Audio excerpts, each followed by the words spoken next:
you guys actually have been very vocal around where CS needs to go. And it's always been really fun to like read the content that's coming out of Catalyst because you guys have had this unique point of view on it. If you look at CS, it started as a cost center in the 1990s, a team of firefighters to address like high churn risk in the CRM company back then.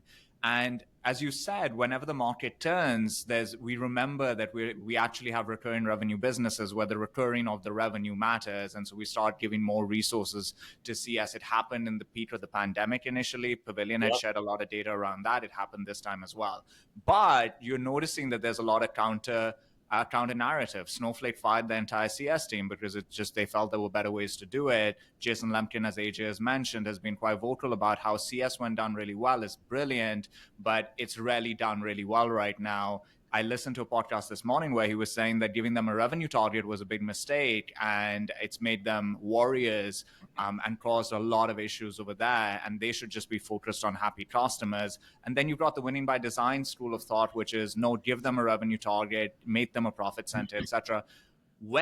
How do you view the state of CS today, and what is broken, and what are you guys going to through this merger?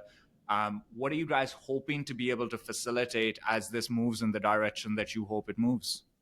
I love when people bring up the Snowflake example because, like, all the credit to Frank and Snowflake, but you don't need a CS team when you're selling oil. It's like you need oil and gasoline to drive cars. You need data in order to perform AI. You need data to store customer data.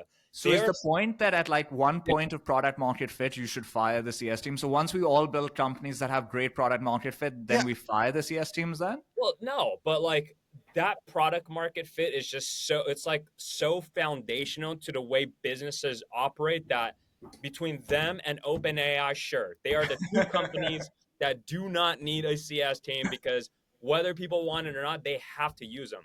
But that doesn't mean they don't have solutions architect in there 100%. that Yeah. help people understand how to use that product. And I'd argue that is CS. Whether they want to call that CS or not, that is customer success because Yeah. those solutions architects, their only job is to make sure customers are successful and they spend more. I know this because we are Snowflake customers and those guys have to help us. And they can call Mm, them whatever they want, but at the end of the day, they're customer success. Now, that's cool. there is no formal solution or formula of like, hey, whether your team should own a number or not. Every company is different, every product is different.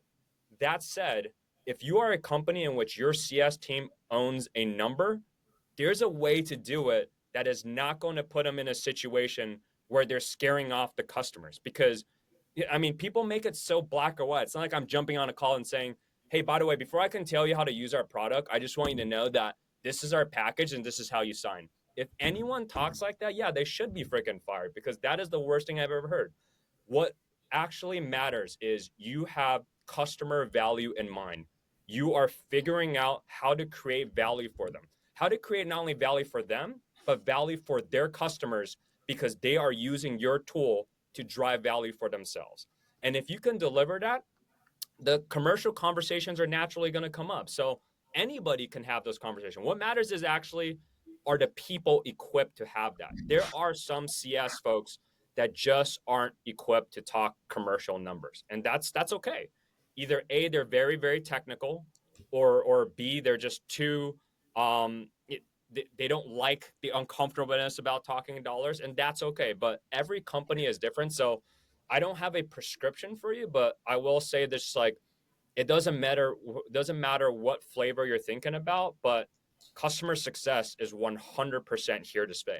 The last thing I'll end on is that it's more of an evolution. And I think now more than ever, there is expectations from CS to generate revenue for the business. How you do that, it's up to the individual leader and the existing DNA and the existing cultures of the company. But it's going to happen more frequently. And at some point, I think Snowflake may have to reverse course. Like somebody Databricks is going to be coming for them. Another provider is going to be coming for them. Competitive battles are going to start. Same way that AWS, Google Cloud, Azure, DigitalOcean. This space originally started off with just AWS, But now the space is highly competitive, and both sides have account managers, both sides have customer success.